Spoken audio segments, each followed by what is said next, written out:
So last week we kicked off this brand new series called For People.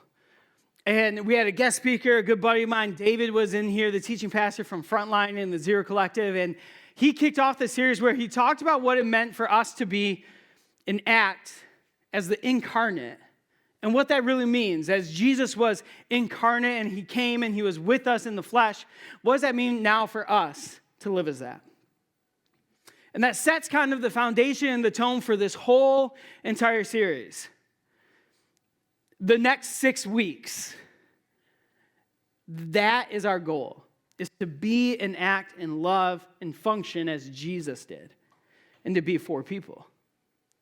And so today we're going to talk about essentially the first kind of topic within this series, lost people.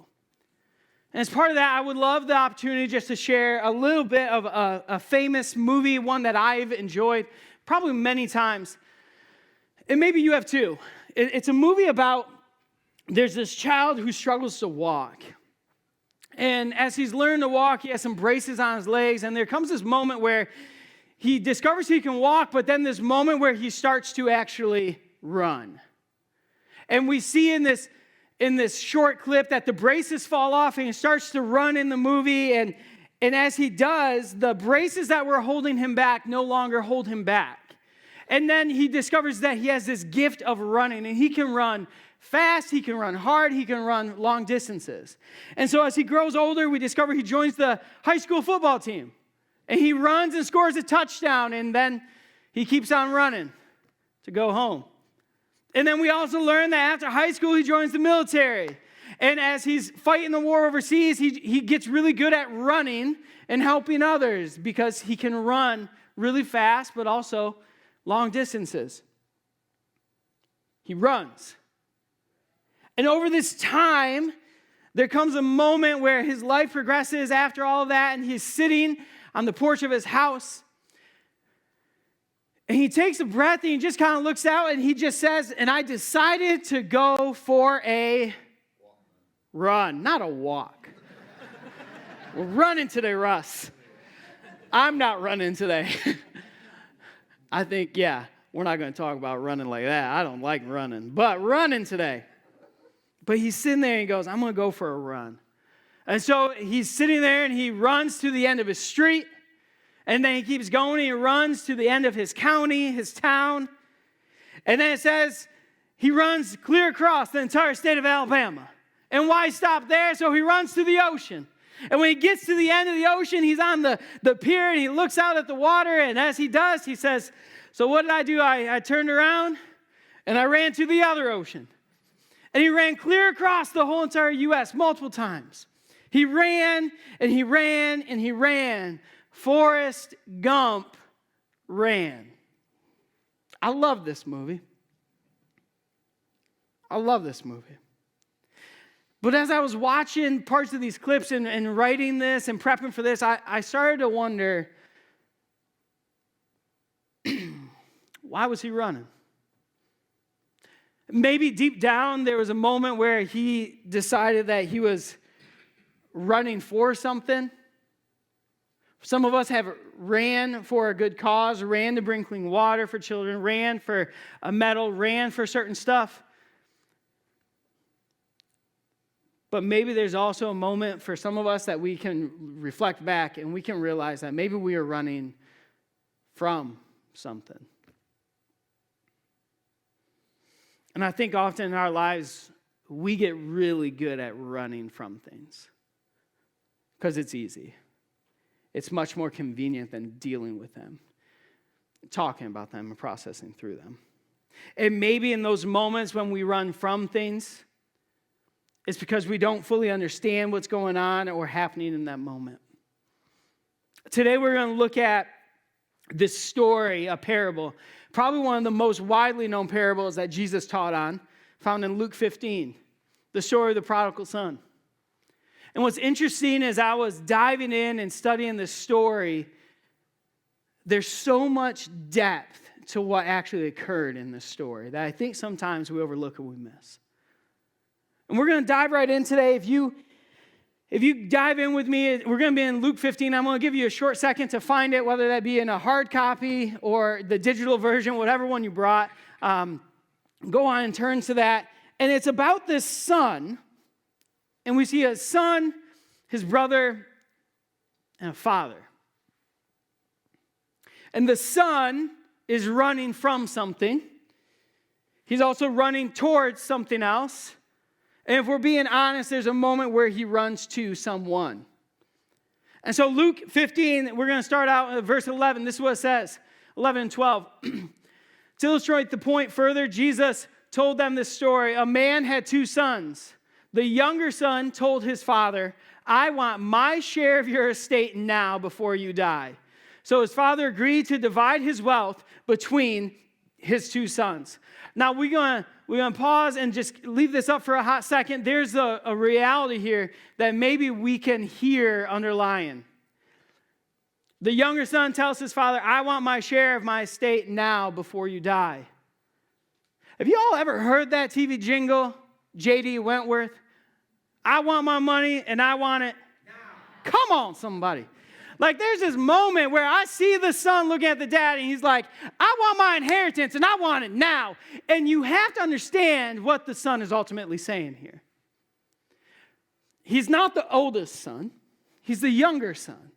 And he comes to the father and he demands his inheritance in this moment. Essentially what the son is doing is he's looking at the father and he's saying, I want you to give me my inheritance right now in this moment. Basically, you're as good to dead as me. As a father, more or less, that's what the younger son is speaking in this moment. When we look deeper at just these two verses, we understand that the son is literally looking at the dad and saying, I want your things, but I don't want you. I want to control, but I don't want to follow your rules anymore. I want what I want, and I'm just going to forget you. It's all about me, it's mine, and I want it now. In order to make this happen, we have to understand that the ancient times, the Hebrew times, the ancient Middle Eastern fathers, traditionally in this context, if a son said this to you, what you would have done is more or less just banish this son. He would go through this humiliation ceremony. He would go through this ceremony through the whole town where this son would be banished and outcasted. The father had the right to do that. But instead, it says the father agreed to divide his wealth between his sons. The only way to do this is the father would literally in that moment have to almost liquefy all of his assets. He literally would have to turn his whole entire life, the father's life, upside down. To fulfill this request, the father would have to radically change everything in his life right now to fulfill the request of the younger son. A request that is downright rude, and if we're being honest, really, really insulting to the father. But yet the father agrees. He literally tears his whole life apart for him. The father is full of grace and mercy and a deep love that really is unfathomable. And we start to see that right away in the story. That the father loves his son so much that he's willing to flip everything upside down for him. That no matter what, the reality is that the father's love is willing to pay. The father's love is willing to pay the cost for those who are running. The father's love, he has this deep love for his son. He's willing to pay any cost for his son. He's willing to turn everything upside down in his own life so that his son can feel like he's loved. And it's crazy to me. Because as I reflect on this story, these first two verses, I start to think of, how have I said that also to my Father, to my Heavenly Father? How have I said that? God, I want your blessing, but I don't want you to control me. Or God, I want your love, but don't ask me to love like you. God, I want your forgiveness, but don't ask me to forgive those who have hurt and insulted me. God, I want your spirit, but only when it's convenient in my life. How many times have I asked God, God, I want, and I want it now? What's crazy is this story continues. If you dive into the story, you start to understand, it's not going to be on your screen, I'm going to summarize it. The son packs his bags, dad's money in hand, he moves off to a distant land, and he's living his best life.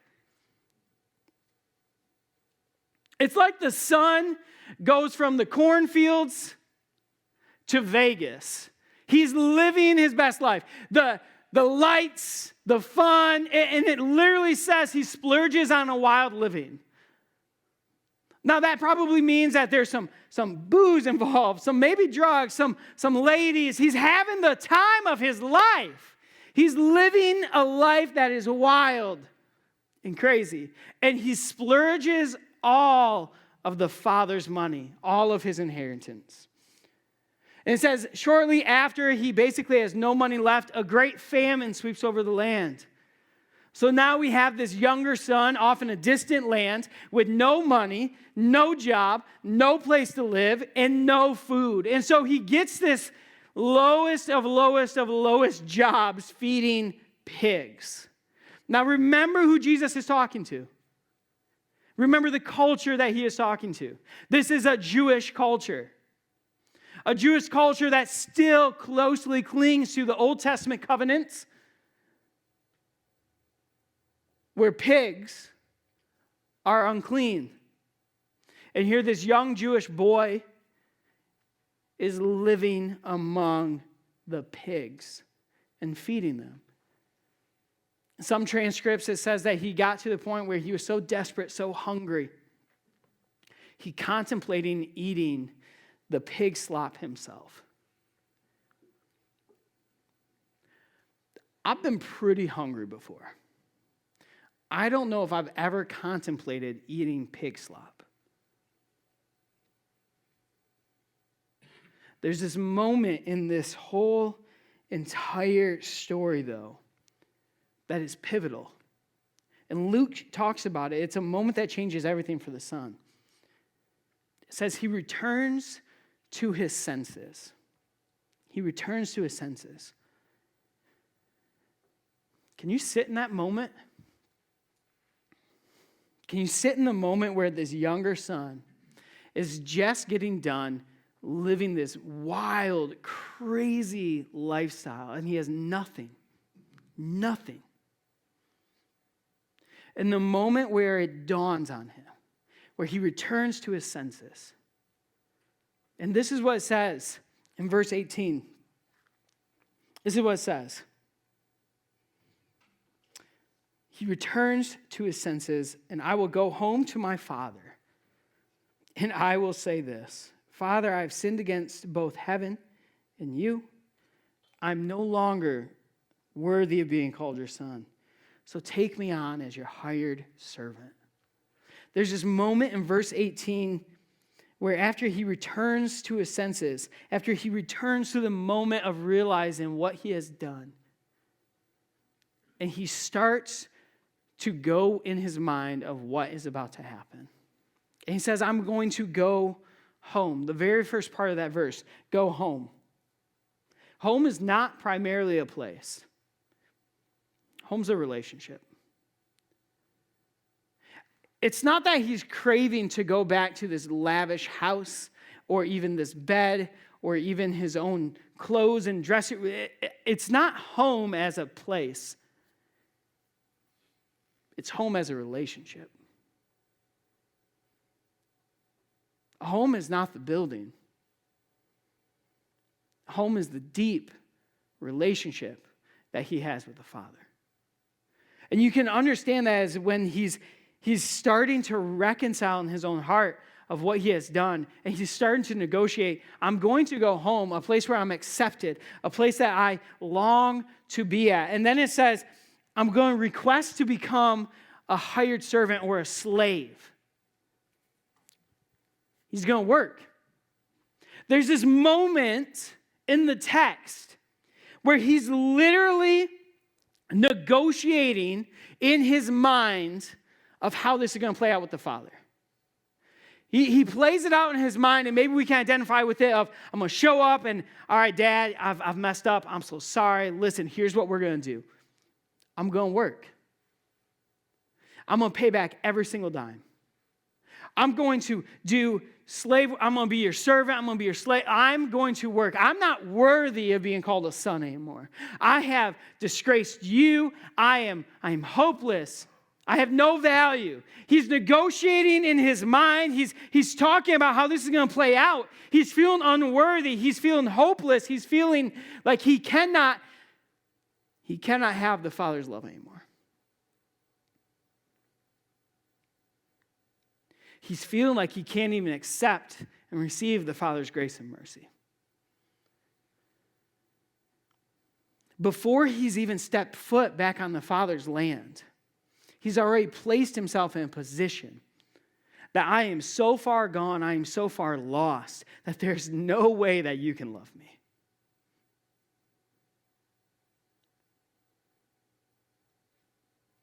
How many times have we heard that exact line when maybe we were lost, or maybe someone we deeply care about is lost?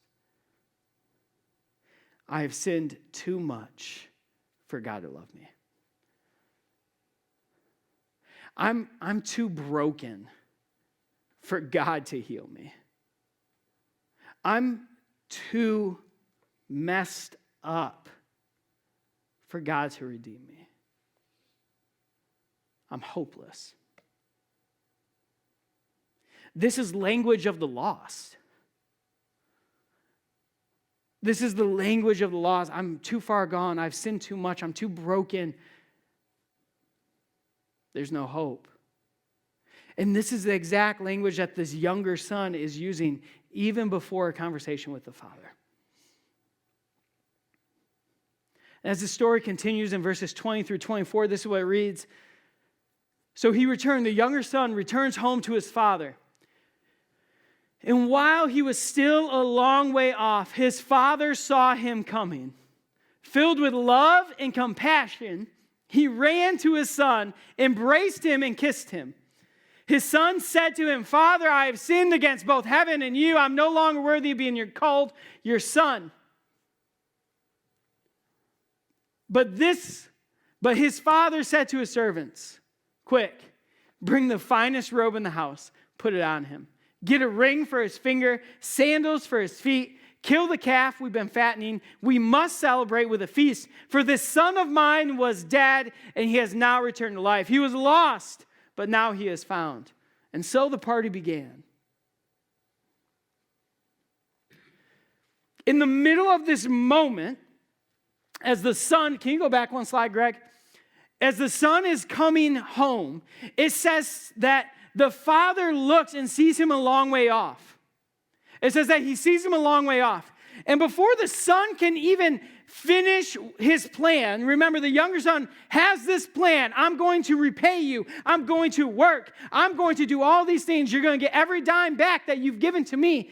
The father cuts him off. The father takes off running towards him. The fact that a Jewish man runs to this lost son is breaking cultural norms. And Jesus is sharing this story. Jesus is flipping the culture on its head because the father is running. That's unheard of. That would mean that the father is sitting there and maybe he's ready to go. He's got his Air Jesus ones on. He's ready to go, strapped on. He's already girded up his skirt. He's been sitting there waiting and waiting and waiting for the son to come home. And then the son finally comes home and he takes off running. Usain Bolt has nothing on him. He is the fastest man alive as he sees his son and he sprints to him. And he says he embraces him. He kisses him. And he cries out for the servants, go get a new robe. Go get sandals for his feet. Give him a ring. He's giving him these images and these physical things of importance. And it's the Father. The Father was watching. The Father was waiting. The Father prepares a party. And what's crazy is the Father doesn't even let him. He doesn't even let him finish his whole entire plan. The Father doesn't care because the Father has a greater plan in store. Look at that. Literally, the Son says, Father, I've sinned against both heaven and you. I'm no longer worthy of being called your son. The Son is stripping himself of all identity right here. He's still speaking with the language of the lost. And the Father cuts him off and he throws this massive party. How many times have I even said to my Heavenly Father, with language of the lost, God, like I don't deserve your love. I don't deserve the blessings. I don't deserve the compassion and the grace and the mercy. God, I've done things my way. Like we say these things, and as we do, God is still standing there. He's waiting, he's longing, and he just desires us to run home. To run home. He desires that no matter how fast you have been running, no matter how fast you've ran, you cannot outrun the Father's love. No matter how fast you've been going the opposite way of Jesus, you cannot outrun the Father's love. It's always been there, and it always will be there. And at the end of the day, the Son knew that the Father's love was there. And here's the kicker for us today. We can too. We can too. We can run back to where we know we belong, where we are accepted, and where we are wanted. We can know the Father's love too. And isn't that the core of the gospel? Our world has told us, and other religions will say that, it's this idea, this phrase of, I've messed up. My dad is going to be so ticked off at me. I need to fix it. That's how the world speaks. I've messed up. Daddy's going to be mad. I need to fix it. But isn't the gospel the complete opposite? Isn't the gospel, I've messed up, I have to go call my dad? Because I know his love is greater than my mistakes. And when we know and we live in what the gospel is saying and truly says, we truly have access to the most loving, the most gracious and kind Father that has ever been around. And for some of us who struggle with relationships with a father figure, that is some good news to people. That there's a Father who loves you deeply no matter how much you've messed up. And we know that when we fall, when we fail, and when we just simply run away, that he's there waiting. Always there waiting. And we can come home. Remember my friend Forrest, the one who ran. What's interesting is there's a scene towards the end of the movie where Forrest is sitting on the bench. And next to him is this older lady. And he's telling her this story about him running. And towards the end, he says this, and it's been incredible for me. It says, then there was this moment, after all these people joined in with me, I ran across the country. People were joining in, and I got to hear their stories and run with them, and they ran with me. But in the middle of the desert, I stopped. In the middle of the desert, I stopped. And he says, I've been running for 3 years, 2 months, 14 days, and 16 hours. And I stopped. And she goes, well, why'd you stop, Forrest? Because I think it's time for me to come home. And he turns around and he walks home. It's a simple question, really. How long have you been running? How long have you been running and you just need to come home? And if we're being real, there's probably some of us today, parents in the room today, parents watching online, that you have a child that's been running. And maybe for you, you feel like they've been running for 3 years, 2 months, 14 days, and 16 hours. And you're longing. and you're desiring for them to just come home.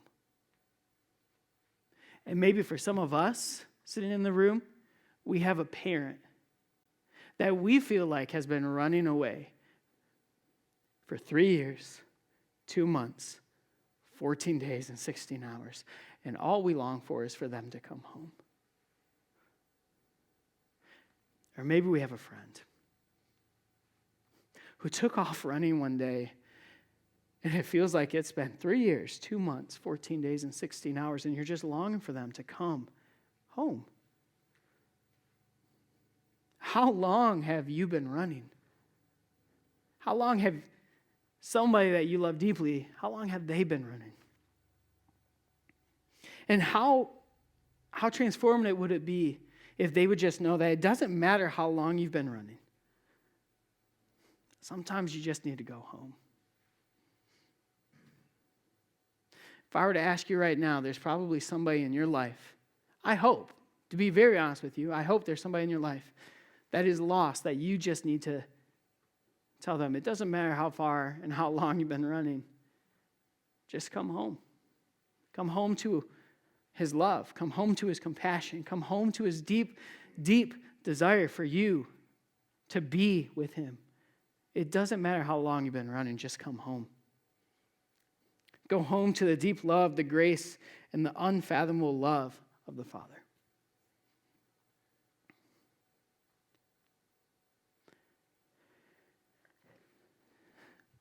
It was probably around 2011, 2012, give or take. I was at this conference, and I started with a few of my friends. We were just having this conversation of we needed something more. And so the four of us, we got together and we said, we have this radical, crazy, and in some ways it sounded really stupid idea that we were just going to start this mini house church. And so we started it, and when we did, we had no idea what it was going to look like. We had no idea who was going to come. It started out with just us four, and then these two people, their house, that they said, yeah, you can come and use our house. And she was like, I'll make mac and cheese. And I was like, I like mac and cheese. I'll go. And it was my idea. I probably should go. And so we start going to this house church, and people start coming. And one of my buddies brought a friend with him one time. And if I'm just being flat out honest, my buddy's friend came simply because there's free food. He was a college student, and there's free food. He was like, you say free food, I'm there. And that's all he came for. I mean, we would have Bible study, we would open up the Word, we'd sing worship songs, and we'd pray, but he wasn't really all about that. I mean, he knew about Jesus, but there's moments in his life where he kind of strayed away a little bit recently. But he had free food, and he knew that all of us sitting there, we could do this whole whatever type of thing, and we were cool with him being there. And then he started to not just come for the free food, but we started to play floor hockey after church. We started to play ultimate frisbee, and he was athletic. He played sports in high school, so he said, I'll start doing that too. And so we started to play together. We started to play these sports together. And it quickly evolved from just after church to other times as well. And what's incredible is that through there, he started to just ask some different questions.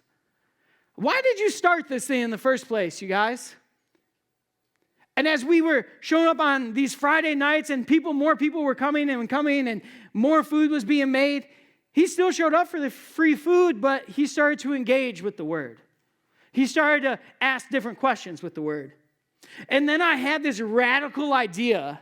I was serving at a youth group, and I said, dude, you would be incredible to serve alongside me. And he was like, Kyle, I don't know if you know this or not, bro. That whole churchy language, that wasn't him. I was like, no, that's cool. You would be really good for some of these young boys who are very similar to you and were struggling with this stuff, who've ran away a little bit. And so he started to serve alongside me at a youth group. And shortly, he started to lead a few prayers here and there. He would interact with these boys, and he would say that conversation of like, well, I'll pray for you this week, man. And he started to mean it. Radical idea, by the way, right? Christians actually saying we're going to pray for someone and continuing to do it. He meant it. And what was crazy to me is after all of this, I had this really bold idea. We were going to a summer camp, and we were short male leaders. And at this point, they were like, we'll take anyone. And I'm like, perfect. Because I know someone. And part of me, I'm going to be very honest with you, at this summer camp, they had team competitions. I'm extremely competitive. My buddy is really good athletically like me. There was always leader rounds. We were going to win. And I was like, I got a guy. And so I remember telling him, like, dude, you should come with me. And I was expecting a little hesitation. Remember, churchy things, not really my thing. But he goes, I'm in. And I was like, great. We leave in like 2 days. Awesome. And he jumps on the bus with us, and we go to summer camp, and there's this night every single year at this camp where it's this night that just hits. The gospel message is presented. And then they send us out to just wrestle with it and sit in groups with it. And then there's a moment of feet washing. And I remember this moment of sitting there with my friends and just hearing him utter the words and saying, it's time for me to come home. I remember sitting, leaning up against a light pole with my arm around my buddy who I've been walking with for now a few years, and hearing him say, like, man, I need to come home. I need to come and get back right with God. I need to rededicate my life. And I remember at this summer camp, designed for high school and middle school students, and these two college boys are sitting there, my arm around him, and we're crying, right? Weeping. And he's praying this prayer of dedication. He's praying the salvation prayer. He's coming home. He's coming home. And maybe, just maybe, we can identify with some of that. Maybe, just maybe, we can identify with, we've been running from God, and we need to come home. Maybe you're sitting here watching this, or maybe this video, this message gets shared with you. Someone you love has shared this video with you, and they know that you need to hear that no matter what you have lived, no matter what you've gone through, a life of brokenness, a life of sin, a life of baggage, frustrations, everything, just come home. Maybe you've asked for God's blessing and favor, and you've ran the complete opposite way. Maybe you've asked for his presence, and you felt like you were just at the bottom of the bottom of the bottom. And there's no way to get out. You feel yourself finding no hope, and you're wondering, where in the world do I belong? The answer is super, super, super clear. You belong right here. You belong right here. You belong in this church with people who are, believe it or not, just as messed up as everybody else. We all have our issues. You belong here, in a place that is filled with the Father's love. You belong in the Father's warm embrace. You belong in the Father's arms. You belong in the Father's family. You belong in the party he's throwing. You belong right here. And if I'm being honest, we as the church, as this church, we have to know this for ourselves, but we also have to extend this to those that are lost.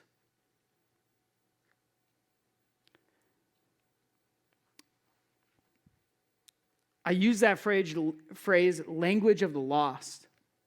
And maybe you're like me, that there's moments that you've watched people you love, and they're living a lifestyle that you just are completely baffled by because it doesn't line up with what you live. They're lost. Lost people act lost. It's a radical concept. Lost people act lost. And we as the church, it's not for us to simply continue to just shame it and judge it and throw anger towards it, but rather, how do we mimic the Father's love in that? How do we mimic God's love? Embracing them and saying, I'm glad you're home. Lost people act lost because they're lost. And they're seeking. And so as Josh comes up and we kind of close today, I just have a very simple question for us. Because the reality is that God wants to meet us, meet them, meet the lost right here in his presence, right here in his house. And he wants to meet us in the messiness, the tiredness, the hardships of life. He doesn't tell us that we have to figure everything out before we come to him. He just says, come home. No matter how far you've gone, no matter how far you've ran, just come home. March 3, 2018. It's a Saturday morning, roughly 6:30, 7 a.m., and I got the phone call that the buddy who my arm was around, he passed away. I've talked about him before. That was one of the worst phone calls of my life. But here's something that didn't dawn on me until this past week.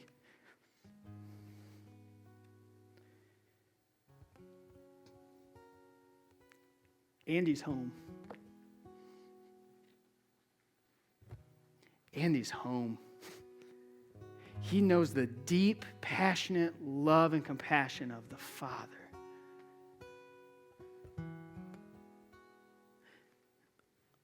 All because some punk college kids took time to walk with him in his messiness, brokenness, sometimes sinful and broken ways.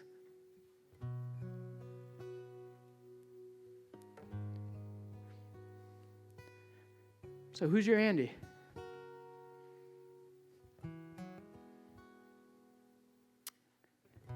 Who's the person that God is calling you to walk with?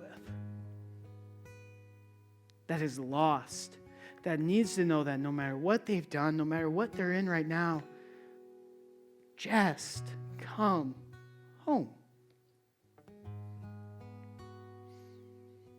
Who is it?